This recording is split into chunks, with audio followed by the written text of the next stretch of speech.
Material 1, my UNSC armor. Has the implementation of noise. If we scroll in a bit deeper, you can see inspiration was from any Halo game, and it's metal based. I wanted a UNSC building block for like bases.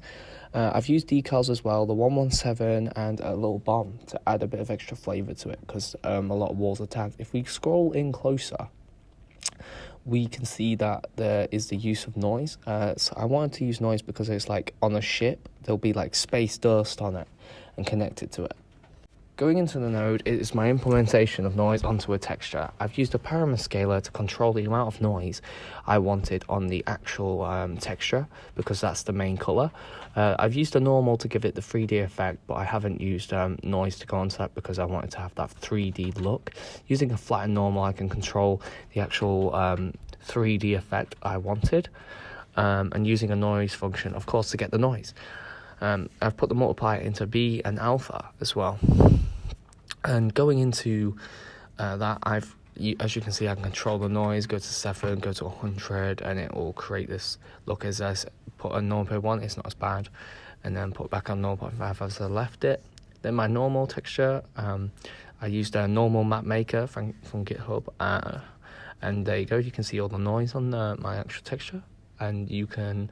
So if I was to take away the actual normal, but if I increase it to a full, it gives it that 3D push out effect that it looks like it's coming. But if I put it to 0, it looks flat and like it isn't it's just on the wall type texture. It doesn't come out. Now moving on to my bubble shield. My bubble shield is like in every game there'll be like some shield protection. There's my little guy that I got. And he's in the bubble shield. As you go through it, you can see through it. It's a translucent material as well when you're in it.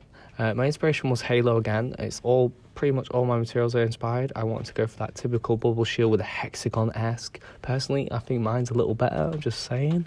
But yeah. And there's 2 textures laid on top of each other. The hexagon one is the main, and the actual moving one is my like fiery blue aesthetic. It's a translucent blend mode. If I change it won't work, but with the third decal domain, I've used a Fresnel, a panner, time, and divide add, alert node, and 2 textures. I made the second texture using Photoshop, creating this blue flame type beat. I've used a constant to give for the Fresnel with the lerp, the glow effect of the color on the rim, and I can change the speed via the panner, because it can go from 10 using time as well. And as you can see, I'm using Fresnel, the Fresnel pan thingy, and gives it that glow. I wanted the base fraction creates this extra glow. So if I put this on a 10, or a 9, it gives it more of a glow. So if I put it on 10 or 0, 10, it gives it that more glow aesthetic that I wanted. I put it into a lerp hole, because the Fresnel doesn't affect the actual. This goes into alpha because it doesn't actually affect the color.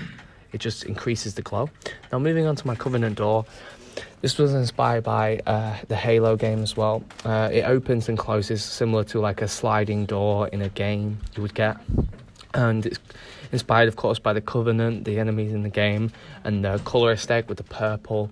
And I wanted that like have a piece of each enemy or a theme from it. So UNSC's the flood. But now moving on to our texture, I've used the 2 textures from the game. There's my custom HSL node, and there's my code. And step seal, UV times 10 divided by 10, then subtract sin t to 0.5. The actual custom HSL node down there function is, as you can see, I've put it in. It does the exact same as the custom HSL node that I've created with the code, because that's actually what it is. It goes into both the alphas because it only affects the sliding. I don't want to put it in there, or the break. I use time, obviously, because that's one of the main things, and UV is the text coordinate. This goes into that, and I have normal, of course.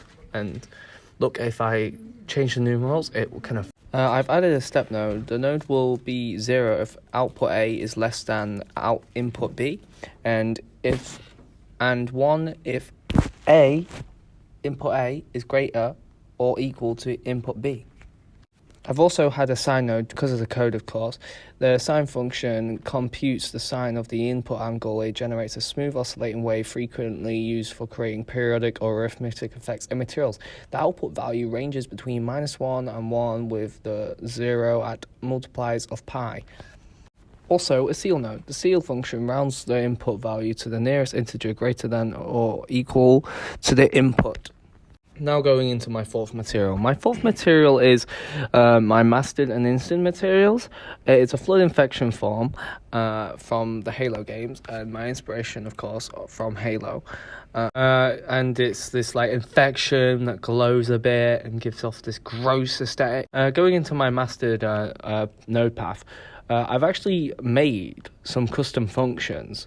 My main custom function being the emissive and color, and 2 UV ones. As I've gone to the right, this shows the actual custom function. I'll click on it just soon, but I'm showing you what has gone into each custom function. They're quite easy to make, and they make your code look a lot cleaner. Obviously, I've done a normal function I needed to do with a flat and normal, and I've obviously got my constants and params in there to help with the numerals. And I'm going into my main custom function for the color. It's literally just the emissive. You put in an input of your UV, and I've used a panna in there as well as sine. Also, use of the append node you can turn off on the instance where you can say true or false to actually not have this tint or this animation that I've created. Now going into the instance, as you can see, this is the, you could literally edit what you'd want, color, everything, roughness, the param, the normal flat. You can turn it all off with the ticks. It's obviously the child of it. You can change the color of the tint, the color of the actual texture I've used, and my hologram material. My hologram material is probably my favorite, using a Frenzel function and the scan lines to give it that like jittery look above it, and the well position to keep it in place when it spins.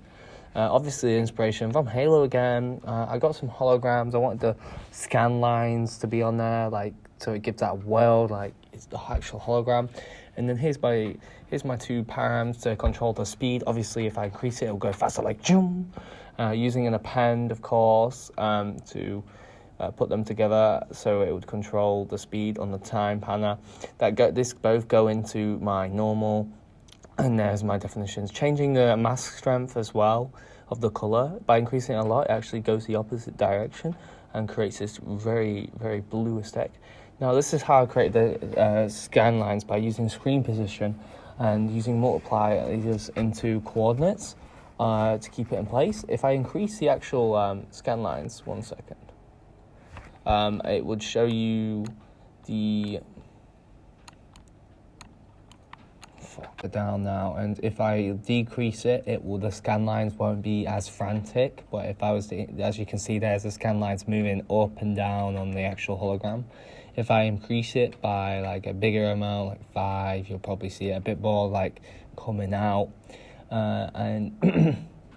Now moving on to the Frenzel function, basically of the actual, like if I was 100 or lower, boom, look how glowy it is. It goes into like a noise mask as well, using screen position and a panna. And then here's the glow control on the actual rim. The lower it is, yeah. So with a Frenzel and the camera vector, it connects to the world position pretty much node to get the view of the direction. Optionally, you can connect a power input to the control the fall off of the Frenzel vector, and the output of the node is between 0 and 1, indicating the strength of the Frenzel effect at the given viewing angle. 50. And then here's just a basic param to control the opacity of my hologram. And thank you for your time, and I hope I did well.